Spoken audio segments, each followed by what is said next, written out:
10,000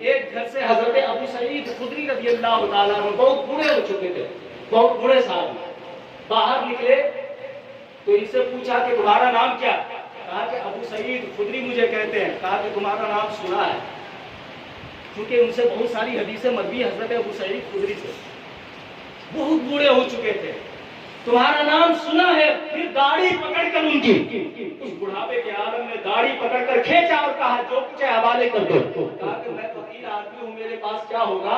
آپ تاریخ اٹھا کر دیکھیں کہ وہ گھر میں داخل ہو گئے، کچھ نہ ملا، 2 کبوتر تھے اسے بھی اٹھا لے، تاریخ میں لکھا ہوا۔ ایک گھر میں داخل ہوئے، ابھی ایک خاتون نے ایک بچے کو جنا تھا، وہ بچہ ابھی ابھی دائی سامنے بیٹھی ہے، بچے کو ماں نے سینے سے چمٹایا، پہلا ماں کا دودھ پیا، پہلی بار ماں کے شکم سے لگ کر کے وہ ماں کے شکم میں آگوش میں بیٹھ کر وہ بچہ دودھ پی رہا ہے، چھاتی پر بیٹھا ہوا ہے۔ داخل ہو گئے ایسے عالم میں بھی، جچہ خانے میں داخل ہو گئے جو گنڈے یزیدی گنڈے، اور کہا جو کچھ بھی حوالے کر دو ورنہ تمہارا بچہ سلامت نہیں ہے۔ اس عورت نے اپنے بچے کی طرف مخاطب ہو کر کہا، ماں تھی نا، مامتا تڑپ اٹھی، چونکہ ان کی سمدلی سے وہ واقف تھی، کہا میرے بیٹے ایک دن کا بچہ کیا سمجھے گا، لیکن مامتا مخاطب ہو کے کہہ رہی تھی کہ اے میرے بچے، اگر میرے پاس کچھ ہوتا تو سب کچھ لٹا کر کے میں تیری جان بچا لیتی۔ اتنا کہنا تھا، ان شقیق القلبوں نے اس بچے کو ایک ٹانگ سے پکڑا، دیوار میں مارا کے بھیجا۔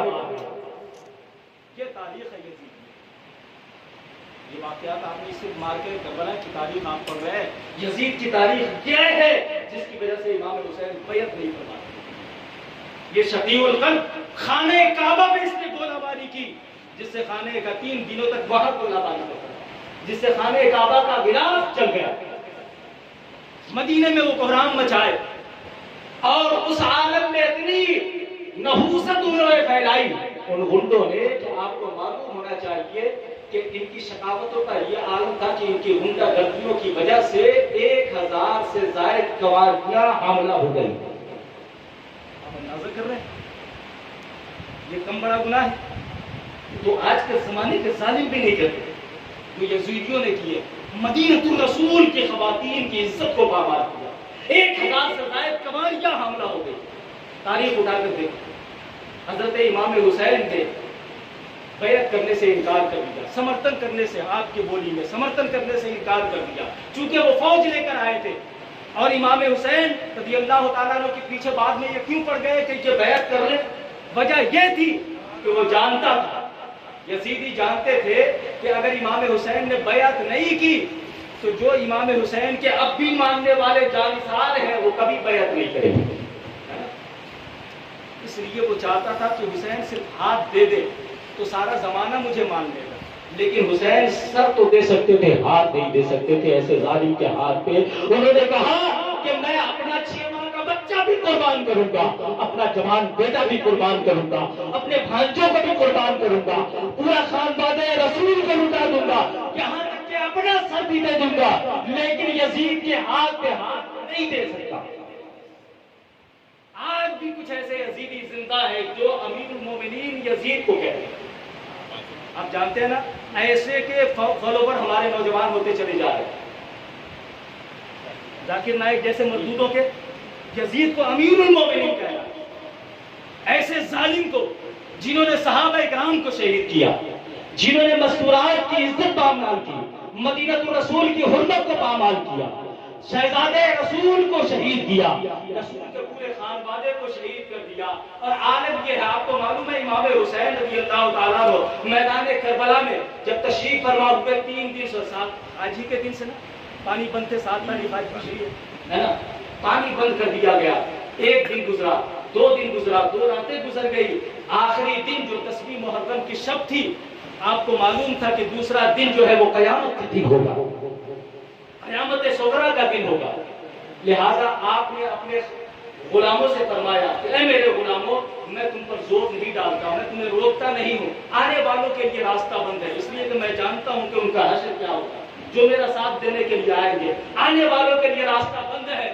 لیکن جانوں والوں کے لیے کھلا ہے، جو جانا چاہتا ہے چلا جائے۔ اپنے غلاموں کو یہ اجازت دی، لیکن غلام سارے کے سارے غلام بیٹھے رہے، ایک بھی اپنی جگہ سے نہ ہلے۔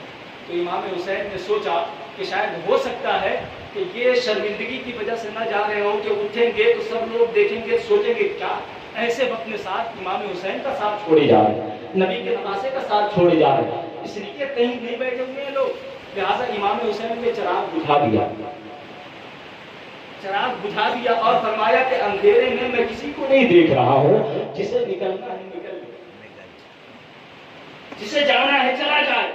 تھوڑی دیر تک چراغ بجھا ہوا رہا، تھوڑی دیر کے بعد امام حسین نے چراغ جلایا تو کیا دیکھا، جو جہاں بیٹھے تھے وہی بیٹھے ہوئے، ایک بھی اپنی جگہ سے نہ ہلا۔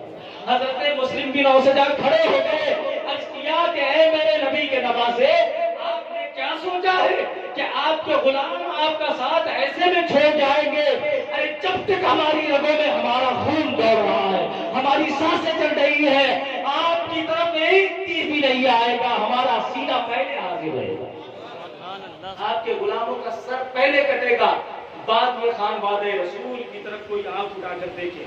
یہی حضرت مسلم بن اوسجا ہے کہ جب شہادت ہوتی ہے نا ان کی، المختصر میں بیان کر رہا ہوں، آپ تو روزانہ سن رہے ہیں، میں کچھ تھوڑی تھوڑی باتیں اور فکر کی لائنیں دیتا چلا جا رہا ہوں۔ حضرت مسلم بن اوسجا جب شہید ہوئے، امام حسین نے ان کا سر گود میں رکھا، گود میں رکھے ہوئے بیٹھے ہیں، اور اتنے میں دیکھا کہ ایک چھوٹا سا 9 یا 10 سال کا بچہ میدان کربلا میں چھوٹی سی تلوار لیے بھاگا جا رہا ہے۔ آپ نے اپنے چاہنے والوں کو آواز دی کہ ارے کوئی اس بچے کو پکڑو، یہ کس کا بچہ ہے جو میدان کی طرف بھاگا جا رہا ہے؟ بچے کو پکڑ کر لایا گیا اور پوچھا امام حسین نے، بیٹے کہاں جا رہے ہو؟ کہا کہ میدان کربلا میں جا رہا ہوں۔ کہا کیوں جا رہے ہو؟ کہا آپ کی عظمت پر اپنی جان قربان کرنے جا رہا ہوں۔ اللہ 10 سال کا بچہ ہے۔ کہا کہ بیٹے تجھے کس نے سجا کر بھیجا ہے؟ کہا میری ماں نے مجھے سجا کر بھیجا ہے۔ تو کس کا لال ہے میرے بیٹے؟ یہ تو بتا تو کس کا شہزادہ ہے؟ تیرا باپ کون ہے؟ بچے نے کہا بتا دوں میرا حسین میرا باپ کون ہے؟ کہا ہاں تو بتا دے تو کس کا بیٹا ہے؟ کہا کہ میرے حسین جس باپ کی گردن آپ کے زانوں میں رکھی ہوئی ہے، میں اسی مسلم بن اوسجا کا بیٹا ہوں، اور میرے باپ کی روح مجھ سے کہہ رہی ہے بیٹا جب باپ نہیں رہا تو کیا کرے گا؟ جس طرح باپ نے عظمت حسینی پہ سر دیا ہے تو بھی قربان ہو جا۔ حسین کے دیوانوں نے اس طرح قربان کر دیا، حسین کے چاہنے والوں نے اس طرح قربانی کی پیش کی ہے، اور ہم سوچتے ہیں کہ صرف سینہ پیٹنے کا یا حسین کرنے کا نام حسینی ہونا ہے۔ یہ غلط فہمی ہماری اور آپ کی۔ یہ محرم کا مہینہ جیسے آتا ہے، شروع ہوتے ہی ایسا طوفان بدتمیزی بچاتے ہیں ہمارے نوجوان، اللہ کی پناہ، مجھے معاف کریں گے اگر کسی کو برا لگے گا۔ جیسے ہی محرم کا مہینہ شروع ہوا، دیکھنے والے دنیا دار دیکھ کر کہہ دیں گے کسی اینگل سے کوئی مسلمان معلوم نہیں ہوگا۔ ابھی دیکھ لیجئے مسلمان کو کوئی بچے بیگ باندھے ہوئے جھنجھونے لگا ہوئے جو آوارہ گردی کرتے ہوئے آپ کو نظر آئیں گے، ٹرینوں میں لٹکتے ہوئے چلیں گے، بسوں میں لٹکتے ہوئے چلیں گے، کیا کسی بھی اینگل سے لگتا ہے کہ وہ مسلمان کے بچے؟ امام حسین کا قاصد بنے پھر رہے ہیں، 3 دن تک مارے پھرتے ہیں ایسے عالم میں، ننگے پاؤں پھرتے رہیں گے، ایک وقت کی نماز کا خیال نہیں، اور حسینی ہے۔ اب یہ سوچتے ہیں طرفہ یہ کہ حضرت یہ تصور کرتے ہیں کہ اس عمل پر حسین خوش ہو جائیں گے، جنت دلوا دیں گے۔ میرے دوستو اگر سچے حسینی ہو 3 دن تم مسجد میں بیٹھ جاتے حسین کے، اللہ کے ذکر میں لگ جاتے، اللہ بھی خوش ہوگا، حسین کی بھی خوش ہوگا۔ یہ مارے لوگ ہیں، اس طرح اسلام کو بدنام کرنے کی کوشش کی جا رہی ہے۔ ہماری عورتیں فقیر بنا کر بچوں سے بھیک منگواتی ہیں، کیسے رواج آتے ہیں نا۔ بچہ جو ہے ان دنوں میں کسی گھر کا کھانا نہیں کھائے گا، بھیک مانگ ہی کر کھائے، حسین کے نام پہ بھکاری بنا۔ یہ اسلامی طریقہ ہے کیا؟ اللہ کے رسول نے یہی تربیت دی ہے ہمیں، امام حسین نے یہی تربیت دی ہے، بھیک مانگتے ہوئے پھر رہے۔ محرم کے مہینے میں تاثروں کے سامنے دیکھیے شیرینیاں چڑھائی جا رہی ہیں، فاتحہ کرنا ہے گھر میں فاتحہ کیجئے، سامنے شیرینی رکھیے فاتحہ کیجئے۔ یہ کون سا طریقہ آپ نے غیروں کا اختیار کر لیا ہے کہ اسی کو سب کچھ سمجھ لیا؟ تعزیہ کو تعزیہ داری ناجائز ہے، آپ کو اچھی طرح معلوم ہے۔ اگر جائز ہوتا تو پہلے ہی سے ہوتا۔ یہ تیمور لنگ نے ہمارے عقیدے کو لنگڑا کر دیا، تیمور لنگ سے کے وقت سے یہ شروع ہوا ہے نا، ہمارے عقیدے کو لنگڑا کر کے رکھ دیا، ہماری امت مسلمہ کے عقیدے کو اس نے ضرب لگائی ہے۔ آپ کو معلوم ہونا چاہیے امام اہل سنت فاضل بریلوی رضی اللہ تعالیٰ عنہ فتاوی رضویہ میں 10ویں جلد میں فرماتے ہیں، اس سبب میں آپ نے لکھا کہ یہ سبیلے لگانا، یہ تعزیہ بنانا، یہ بھیک منگوانا، لوگوں میں جو یہ رواج ہے کہ مچھلی ان دنوں نہ کھائیں گے، ہے نا، مچھلی نہ کھائیں گے، ان دنوں میں کیوں حرام ہو گئی مچھلی بھی؟ جسے شریعت نے حلال کیا وہ ہمیشہ حلال ہے، ایسا نہیں ہو سکتا کہ کبھی حرام ہو جائے کبھی حلال۔ شریعت نے حلال کیا اور آپ نے حرام کر دیا، محرم میں مچھلی نہیں بنا سکتے، جھاڑو نہیں لگائیں گے۔ یہ سب خرافات کو دور کریں، یہ اسلام سے دور کرنے والی خرافات، ایسا کرنے کی کوشش نہ کرے۔ حسین کی محبت دل میں ہے، واقعی دلوں میں ہے، ہم جانتے ہیں کہ یہ سب بھی کر رہے ہیں تو آپ محبت حسینی میں کر رہے ہیں، لیکن غلط کر رہے ہیں۔ یہ سب کر رہے ہیں تو محبت حسینی میں کر رہے ہیں، حسینی کی محبت کی وجہ سے کر رہے ہیں، لیکن جہالت کی وجہ سے طریقہ ایسا اختیار کیا کہ جو ہمیں جو ہے گمراہی کی طرف لے جائے، اس سے بچیں۔ علماء اہل سنت جس کی طرف رہنمائی کر رہے ہیں اس طریقے کو اپنائیں۔ حسین کی محبت ہے، آپ چاہتے ہیں کہ حسین خوش ہو جائے، ان کے نام سے قرآن خوانی کروا دیں، محفل میلاد کا انعقاد کرتے، ذکر کی محفل کا اہتمام کرے، ان کے نام پر غریبوں کو کھانا کھلا دے، کسی غریب یتیم بچی کی شادی امام حسین کی بیٹی سکینہ کے نام پہ کر دے، کسی چھوٹے سے بچے یتیم بچے کے سر پہ جس کے باپ کا سایہ اس کے سر سے اٹھ چکا ہو، حضرت امام اصغر اور حضرت علی اکبر کے صدقے میں ان کے سر پہ ہاتھ رکھ دے، قسم خدا کی حسین کی روح خوش ہو جائے گی۔ کچھ نہ بھی کر سکے، اللہ نے آپ کو دیا ہے۔ جب 10ویں تاریخ آئے نا، 10ویں تاریخ میں آپ کے علاقے میں جو ہاسپٹل، آپ دوائیاں لے لے ہاسپٹلوں میں چلے جائے، بلا تفریق مذہب و ملت، کسی سے کسی کا مذہب نہ پوچھے کہ تم مسلمان ہو یا ہندو ہو یا کرسچن ہو، سب کو جو ضرورت مند ہے آپ تقسیم کرے، پوچھنے والا پوچھے کہ کس لیے بانٹ رہے ہو، کہتے ہیں کہ حسین کا صدقہ لٹا رہا ہوں۔ سبحان اللہ سبحان اللہ۔ اس طرح امداد کیجیے، حسین کی روح خوش ہو جائے گی، حسین پاک خوش ہو جائیں گے، اور جب حسین خوش ہو جائیں گے، نانا کی بارگاہ میں سفارش کر دی نا، قسم خدا کی بیڑا پار ہے۔ اور حسین جب خوش ہو گئے تو سمجھ جائیے جنتی ہے، اس لیے کہ سردار جنت انہی کو بنا دیا ہے مصطفیٰ، جنتی نوجوانوں کے سردار انہی کو بنایا ہے نبی نے، اس لیے امام حسین کی روح کو خوش کرنے کی سعادت حاصل کرے تو ان کے پاک ایک قدم سنائیے۔ اللہم صلی علی سیدنا و سیدنا نبینا و مولانا محمد وسلم صلاۃ دائمۃ بدوام ملک الحی القیوم۔ ہماری گھڑی 12:30 بجا چکی ہے نا، یہ 12 پر بھی ہماری گھڑی جو پہنچی ہے، گھڑی کا کاٹا بڑی آسانی سے نہیں پہنچا، چلتے چلتے یہ 11 کی بارگاہ میں پہنچا، اور 11 سے پہلے بھی 10 کی بارگاہ میں۔ 10 سے آپ میری مراد سمجھ رہے ہیں، 10 کو تعلق ہے امام حسین سے۔ جیسے ہی امام حسین کی چوکھٹ کو اس سوئی نے، گھڑی کی سوئی نے چوما ہے، حسین نے اس سوئی کا رخ بغداد کی طرف موڑ دیا ہے، 11 سے مل رہا ہے نا۔ جیسے ہی 11 کی بارگاہ میں، 11 سے بھی مراد آپ سمجھ رہے ہیں، 11 کی بارگاہ میں پہنچے تو 12ویں والے آقا کا پتہ مل گیا، اور جیسے ہی 12ویں والا کی چوکھٹ پر حاضر ہو، ایک کا پتہ مل جاتا ہے۔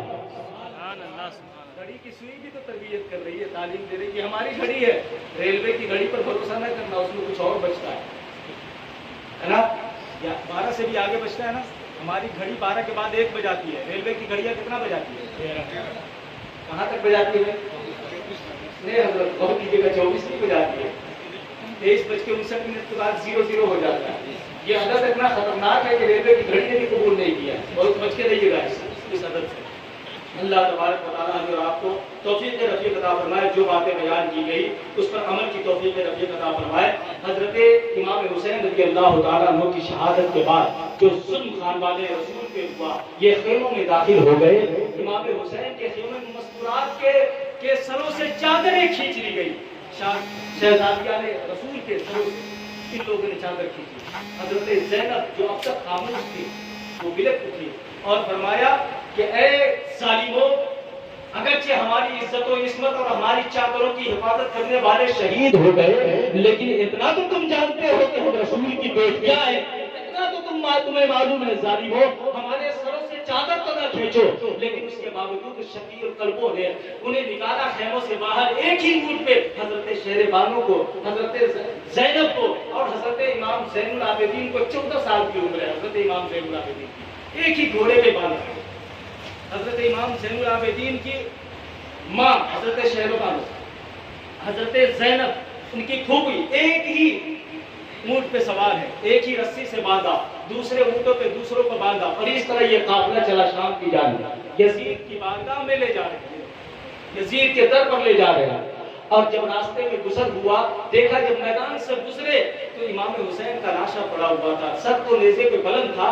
حضرت زینب بلک اٹھی، مدینے کی طرف رک کر کے حضرت امام زین العابدین کو غشی آ گیا، دیکھ کر کے حضرت امام حسین کے لاشے کو، جس پر گھوڑے بھی دوڑائے گئے، صرف شہید کر کے نہیں چھوڑ دیا گیا، اتنا ظلم ڈھایا گیا اہل بیت اطہار پہ کہ ان کی لاشوں پہ گھوڑے دوڑائے گئے، ہڈیاں سرما ہو گئی ہوں گی۔ لہٰذا ایسے میں حضرت زینب نے مدینے کی طرف رک کر کے کہا، یا محمد، اے ہمارے نانا جان، آپ دیکھ رہے ہیں کہ آپ کے شہزادوں پر یہاں کے ظالموں نے کیا ظلم ڈھایا ہے۔ آگے وہ قافلہ چلا، رات کے وقت ایک جگہ ٹھہرا قافلہ، تو ایک بوڑھی عورت آئی کچھ کھانا لے کر کے، اور کھانا پیش کرتے ہوئے کہا کہ میں نے سنا ہے کہ خانواد رسول کا ادھر سے گزر ہو رہا ہے، میں چلی آئی کہ نہ جانے کسی خانواد رسول کے کسی شخص سے ملاقات ہو جائے، اس لیے کہ میری عمر تو کافی ہو چکی ہے، ایک زمانے میں میں حضرت فاطمہ کی کنیز رہ چکی ہوں۔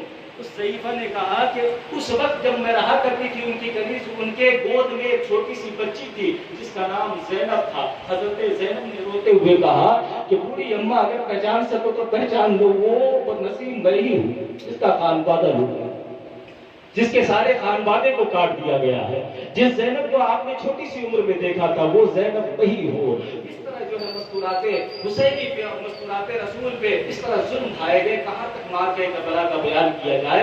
اللہ تبارک و تعالیٰ ان ظالموں پر روز محشر تک اور روز محشر میں بھی عذابوں کی بھرمار فرمائے، عذاب نازل فرمائے، انہیں جہنم رسید فرمائے۔ ہمیں ہمیشہ اللہ تبارک و تعالیٰ حسین کا غلام بن کر جینے مرنے کی توفیق رفیق عطا فرمائے۔ آخری بات کہہ کے میں رخصت ہو جاؤں کہ یہ جو رواج پڑا ہے، جن باتوں کا ذکر ہوا، جو خرافات ہمارے درمیان پیدا ہو گئے ہیں، ان کی شروعات کہاں سے ہوئی؟ امام حسین کی شہادت کے 300 سال کے بعد۔ ایک تو امام حسین کی شہادت حضور کے 60 سال کے بعد، حضور کی وصال کے 60 یا 58 سال کے بعد یہ مارکہ کربلا پیش آیا، اور مارکہ کربلا کے 300 سال کے بعد عراق میں ایرانیوں نسل ایک شخص داخل ہوا، مسلم کا لبادہ اوڑھ کر کے، اور کوئی وزارت کے عہدے تک پہنچ گیا۔ اس نے سب سے پہلے جب سے اقتدار سنبھال لیا تو سب سے پہلے عراق میں اس نے حکم نافذ کیا کہ 10ویں محرم کو ساری عورتیں، سارے بازار بند کر دیے جائے، عورتیں ساری گھروں سے نکلے اور بال بکھیر کر کے نکلے، سر پہ خاک ڈال کر نکلے، منہ پیٹتی ہوئی نکلے، اور اس طرح معاملہ مچاتی ہوئی، ماتم کرتی ہوئی نکلے۔ یہ جو ہے اس دور میں 300 سال کے بعد یہ رواج پایا، اور آج بھی یہ رواج ہے۔ اب جان لیجئے کہ یہ کس ظالم کا رواج دیا ہوا ہے۔ اور اس کے بعد جو ہے ناصر جو تاتاری تھا، اس نے ایران میں اس سلسلے کو آگے بڑھایا، اور ان کم بختوں نے صحابہ کرام کی شان کا گستاخیاں کی کہ عراق کی ساری مسجدوں کے دروازے پر بالخصوص حضرت امیر معاویہ کے نام کے ساتھ لعنت لکھ دی اس نے۔ اللہ تبارک و تعالیٰ کی لعنتیوں سے ہمیں دنیا میں بھی بچائے اور آخرت بھی محفوظ فرمائے۔ یہ قصہ لطیفہ بھی ناتمام ہے، مارکہ کربلا اگر زندگی پر بھی بیان کیا جائے، حسین کے ذکر کیا جائے تو ختم نہیں ہوگا۔ دعا ہے کہ مولا تبارک و تعالیٰ سننے سے زیادہ ہمیں سچا حسینی بن کر جینے اور مرنے کی توفیق عطا فرمائے۔ والسلام